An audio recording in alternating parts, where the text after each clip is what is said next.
శ్రీరామకృష్ణ. భ్రాంతి నుండి భగవంతుని దిశగా. దేవుడొక్కడే దిక్కు.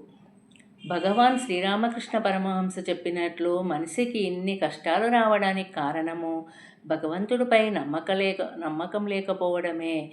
వారి మాటల్లోనే చెప్పాలంటే, భగవచ్చింతన ఎంత అధికంగా చేస్తే ఆ మేరకు సామాన్య భోగ వస్తువుల పట్ల అనురక్తి ఉడిగిపోతుంది. ఆయన పాదపద్మాలపై భక్తి ఎంతగా వృద్ధి చెందితే అంతగా విషయవాసనలు సన్నగిల్లుతాయి, పశుభావాలు తొలగిపోతాయి, దైవీభావాలు ఉత్పన్నమవుతాయి. అటువంటి వ్యక్తి సంసారం పట్ల పూర్తి అనాసక్తుడవుతాడు. అందులో ఉన్నప్పటికీ జీవన్ముక్తుడై చరిస్తాడు. కానీ భక్తి అంటే మనలో పలాయన వాదమని చాలామంది భ్రమపడుతూ ఉంటారు. పలాయనవాదం.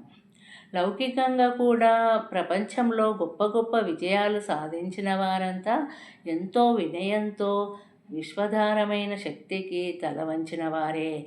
అలాంటి ఆ భగవంతుడి శక్తిని తెలుసుకునే ప్రయత్నం చేయమంటున్నారు ఆదిశంకరులు.